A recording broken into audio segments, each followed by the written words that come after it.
By the pricking of my thumb, something wicked this way comes.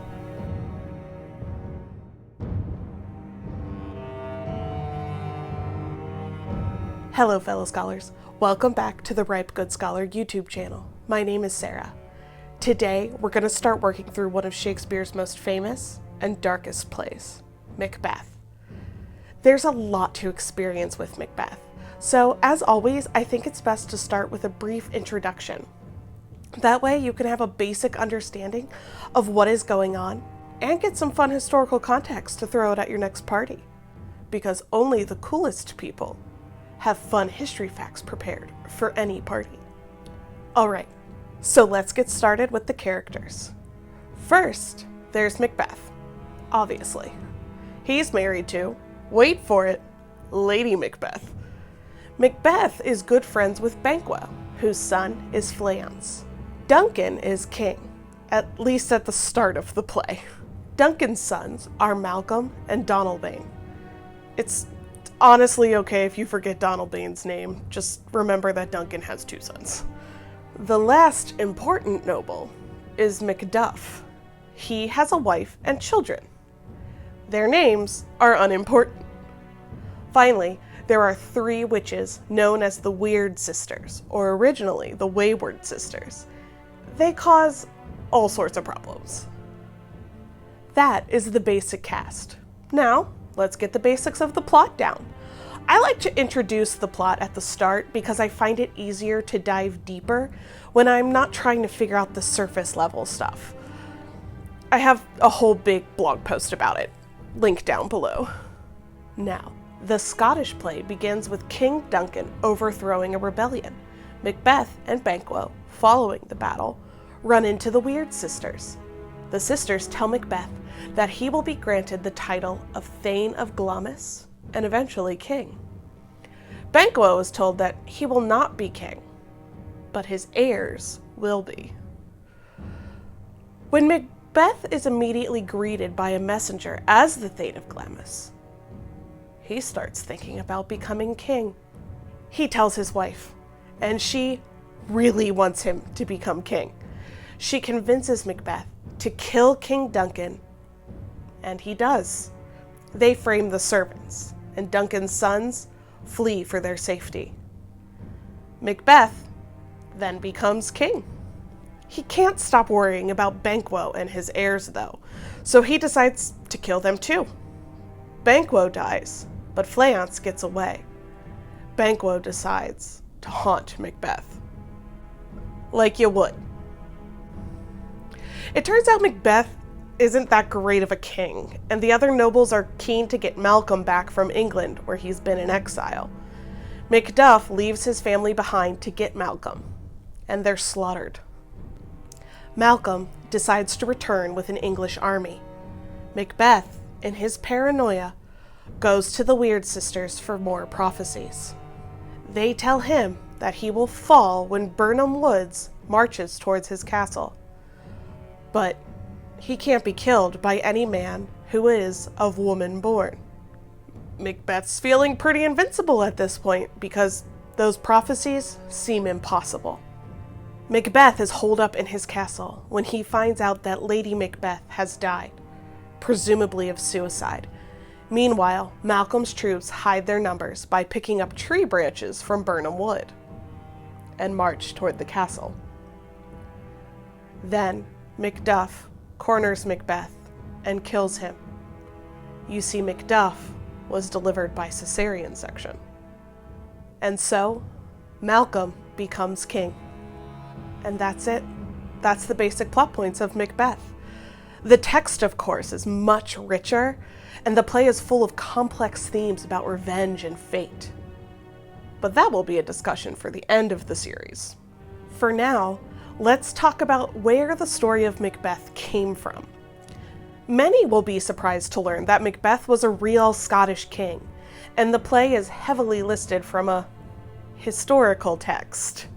I put historical in quotes because the author, Holinshed, wrote his histories many years after the actual events happened.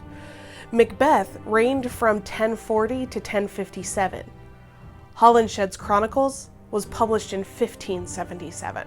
Most of what Holinshed considered history, we would consider lore. However, this doesn't change the fact that Shakespeare heavily borrowed from Holinshed to write his play. I have an entire podcast where I discuss the similarities between Holinshed and Shakespeare, which I will link down below. It was honestly surprising to me how much Shakespeare used Holinshed to construct his play. The witches' prophecies and their name came from Holinshed. Lady Macbeth being the conniving mastermind behind the entire plot, straight out of Holinshed. The armies hiding behind tree branches, Holinshed. And so much more. It's important to know this because it helps us understand the type of writer Shakespeare really was. Too often we buy into the premise that Shakespeare was a lone genius locked away in his room writing. It's more realistic, though, to think of him as a screenwriter, working with others to bring the story to life with actors. He had an amazing ability to take a story and mold it into something that comes alive on stage. He came up with some original ideas, but his main talent was to rewrite a story so it would speak to us on a human level. Macbeth is a perfect example of that. No one reads Holinshed unless they have to. But why exactly did Shakespeare choose to tell the story of Macbeth? For that, we need to look at the Scottish king that came to the throne when Shakespeare was writing. James I/VI inherited the throne from Elizabeth I. James was descended from Margaret Tudor, Henry VIII's sister. There were, of course, multiple points that the royal family of England married into that of Scotland, but Margaret is the most direct, so we'll stop with her. Family lineages, particularly those of the royal family, are super complicated. The most important thing to know is that James was the new monarch, and it was important for Shakespeare to make a good impression. What better story to tell than one about James's ancestors? You see, according to legend, James was descended from Banquo. James is the proof that the Weird Sisters' prophecy was correct. Banquo's heirs inherited the throne and kept it for hundreds of years, having a long and prosperous reign that eventually gave them the crown of England as well as Scotland. It was the story of a victory for James's family, immediately following another victory for his family. James inherited the throne from Elizabeth, the woman who killed his mother. Elizabeth was a monarch who was considered a tyrant by many, particularly the Catholics. Mary, Queen of Scots, was a Catholic queen who was next in line for the throne. According to the Catholics in England, she was the rightful heir to the throne because Elizabeth was illegitimate.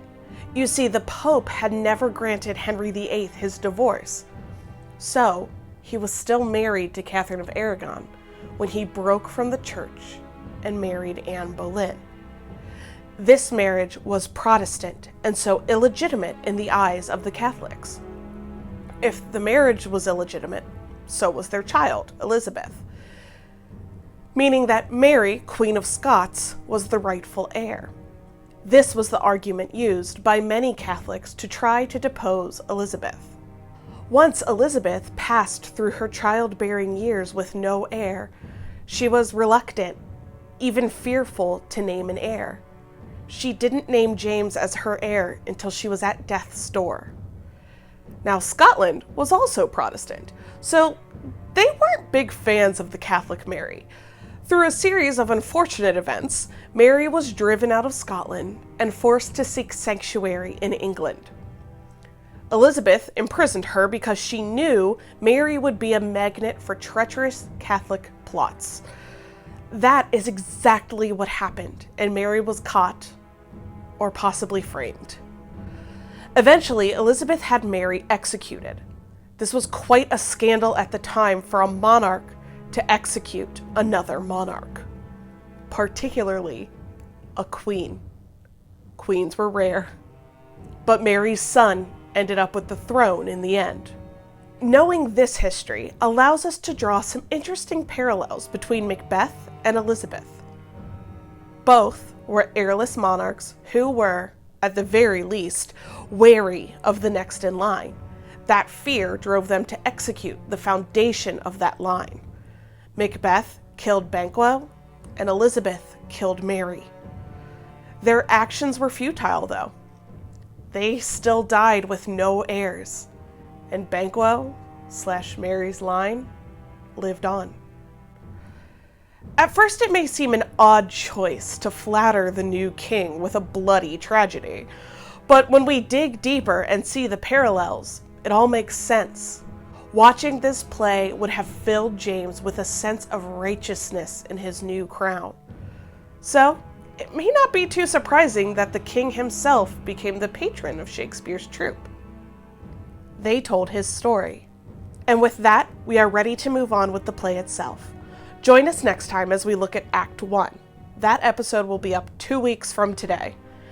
If you want to make sure you don't miss that or any future episodes, hit subscribe and turn on notifications. Let me know your thoughts, questions, and comments down below.